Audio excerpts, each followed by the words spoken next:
Hey there, guys. Dana, otherwise known as Dana Spirit Butterfly here. I skipped the last cycle's moon cycle because I was moving, so apologies. This video will hopefully be a bit shorter than the usual videos because I feel like the experiences that we're having at the moment are deeply rich and also very necessary for our soul to grow. I mean, why else are we incarnated if not to have an evolutionary experience? And this is true whether or not you look at human biology or if you're looking at the journey of the soul. So before I go any further, I'd just like to acknowledge I'm recording this on Bundjalung land, paying my respects to the Kulin Nation, the Arakwal Nation. Sorry, I think I'm in Melbourne still. The Arakwal Nation. And also I just want to honour also Mount Chinkogan that I now live quite close to and helps to support the healing journeys that I'm all having on behalf of others, supporting others in their conversation, but also for myself. And as I land on myself, this moves us into the topic for today, which, if I could gift you with a word, if I tune into spirit, the word actually is messy. And let me just describe. You can see behind me, I can see my pillow has fallen over. So I'm just going to go with messy. And when I say messy, I kind of want to emphasize that we're in a Cancer, Capricorn, Leo transit in the lunar arena. And this is also true in the solar arena because the lunar cycle, as it moves through its pathways, actually do mirror the solar. That's why the lunar energy is considered an exercise of reflection of the sun, of the things that we think are obvious. The moon kind of offers us this reflection of, is that actually true? And when we have the absence of a rich dialogue of self and soul, for the purposes of this evolutionary journey that involves other people, it's not just you, but also it is you. In those moments, we find that sometimes we're confronted by the reflection that we're seeing. And so the solar sign, we're currently in Cancer, moving in towards a Leo solar sign. These energies are almost complete opposites in terms of their socialized experiencing. Let's just say that the socialized experiencing. Cancers are very gentle, very soft, very emotional, very loving. They see the world taking in a big picture, but they're very easily punished by the overwhelm that comes with this. And so they can fall quite deeply into who is in this for me? Why am I here? Like, why do I not exist? Right? Gets messy on the inside for Cancerians. They're usually pretty good out front. They're usually pretty good at regulating themselves outwardly towards others, except when they're in that overwhelm. And when they're in that overwhelm, they just don't make sense to anybody because it's cluttery inside. And when it's cluttery inside, the outside world becomes nonsensical. The Leo journey, as we're heading into Leo, is almost the flip. They're also deeply loving. The energy of Leo is deeply loving, passionate, fiery. They're a fire sign. Cancer is a water sign. Fire sign. So much love to give, so much energy to give, not a lot of introspection, instead, a lot of outward facing projection. And outward facing projection, when you're met with that outward facing projection, can be a bit confronting. The spirit world is reminding me that we are reflective beings by nature, that we relate is not just because the relationship just happens to be there, but because we're actually genuinely here for soul's growth, whether you're on the path or not. It's kind of shit, right? Some of us are actually consciously aware of the path and are navigating that richly. It's partially why we started the rose work for me and then offer it now to others. It offers a vehicle to be able to sit with the self with compassion for the experience that we're having, which is actually deeply troubling, particularly in this now moment with what's going on with the planetary system and what's moving through us all. There's a lot of what spirit will call Dungeons and Dragons in the field. And for those of you who don't understand the cult reference, Dungeons and Dragons was a very early computer game that when I was in my teens was around.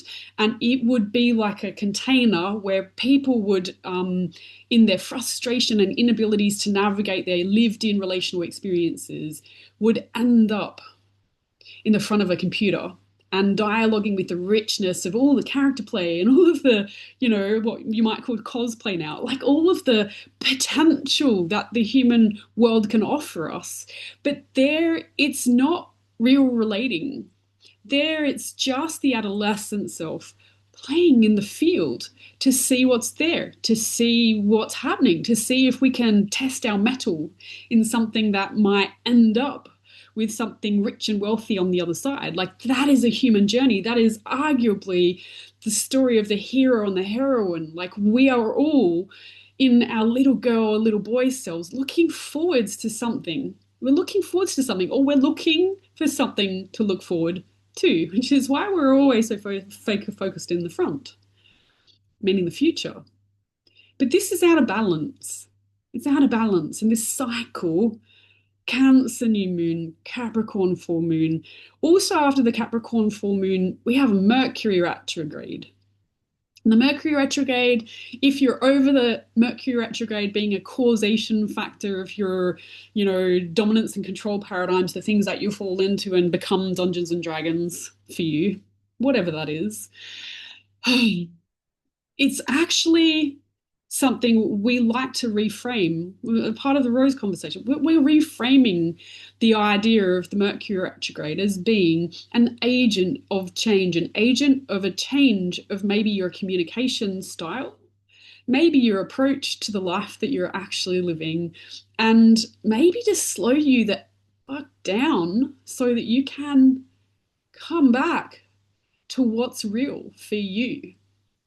And when I say what's real, Spirit is reminding me that we don't know what's real for other people. I mean, yes, we can psychically read. Some of us get really fucking great at it. Like some of us get really fucking great at it. But do you know my success as a psychic reader isn't because I believe I know everything. It's because I know jack shit about the world. And I stay in a deeper sense of feminine power, which basically is, at its basics, listening. Deep listening is actually what brings the information forwards and shows you. It's what takes the stuff that you don't know, the stuff that's out of balance and alignment, and it slowly brings it forwards, which is what Mercury retrogrades and indeed some of these planetary alignments do. They offer you reflection, they offer you opportunity to see yourself in space and time. Spirit's showing me a reminder that a lot of the witchcraft conversations and a lot of even the shamanic wisdom and magic start to attune to what's called the seven directions. You could say, but Donna, there's four directions. It's like, actually, there's seven directions. There's north facing, south facing, east facing, west facing. Obvious. There's an upper world. There's a lower world. And then there's this here, this center, middle, where you are. And when we start to find ourselves, this is what I was saying about forwards facing, when we're chasing and moving into the front and pushing into future production, this stuff kicks us out of alignment. This kind of stuff kicks us out of time. And when you kick yourself off right timing, not this contrived mercurial calendar that's been dictated upon us of the 9 to 5 Monday to Friday structural form, which in itself has value. It absolutely has value, but it's not the whole picture. It's like walking into a conversation with an expectation of what the conversation is without sitting back and letting it show you what the conversation wants to be about. This is the cultivation of the new earth. This is the cultivation of the feminine wisdom and language. This is what this month can inspire in you. But it won't happen if you're still in projection mode. It won't happen if you're still in trying to predict the future. As I say, psychics don't predict, like economists predict the future. Psychics read energy. So slow down. This month is about slowing down. This month is about being with you. The Cancerian energy I saw someone post a few days ago is about home. And home is you. Home is where you are. Those of us who have gone through very long journeys around trying to find a home, totally been there. Over 40 years of that journey. It's here. It's always been here, but you won't know that until you journey with your own substrate and tissue, your emotional states, your mental mind maps, the way you see the world, and your attitude to the life force that you've been given. And a part of the cultivation of this, if we step back again into the balanced form, which involves and allows for feminine wisdom and language and moon cycles and solar energy and also the seasons and the tides, it allows for the elemental wisdom to move through us. This magic is right here, right now, where you sit, where you lay, where you stand, whatever it is you're choosing to do, it is home. It is here. So this month is a calling for you to acknowledge what is here. What do you want as a home for you? What is here? What do you want to decorate your home with? Here. Here. What are you listening to? What are you openly allowing to move towards you without resistance? And I'm not an advocate solely for no resistance. Resistance has its place. But what are you listening to? Where are you resourcing? What is your conversation? If you want to learn more about this, I invite you to tune into my courses, tune into my products and services, book session. I invite you. The spirit world is right here. I'm with the spirit world. They're available to me all the time. I ignore them when I need to be home because sometimes we need to just be home. As I was talking to a sister friend of mine recently, she was explaining she swings in and out of spiritual development, and that's right. There's nothing wrong with that. It's great. But spiritual development can provide you with scaffolding to hold you in place. Spiritual development that sings to your soul can act as support and guidance across a period of time where maybe you're feeling a little bit low, a little bit unheard, and a little bit sensitive. And none of us blame you. Right here, right now, it's tough. These are tough times, but you do have resources. I'm a resource of yours if you choose it. So get in the dialogue. I invite you. Be careful, come back to your body, listen to your mind, honor your energetics. If you're struggling, light a candle to yourself every day just to remember that it's tough today, but today is just here and now. There is more coming for you. If you chase it, you leave home. When you leave home, you leave your resources. So 4 directions, 6, 7, home. Much love to you guys. Also, Spirit's reminded me, we're also running a free 45-minute drop-in to some meditation prayer, which is the language of the soul, and vision, guidance and vision. It's because on the 22nd of July is Mary Magdalene's feast day.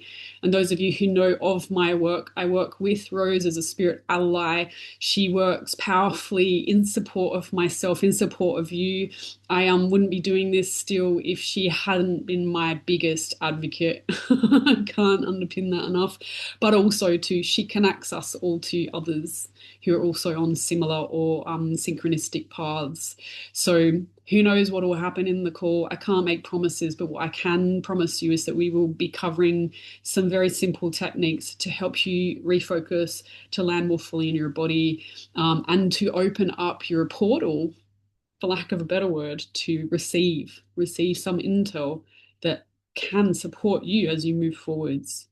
We also have the Rose initiation starting again on the 14th of July. So, which is just after the full moon and just before the Mercury retrograde. So that program will hold you across the Mercury retrograde if you choose to tune into it.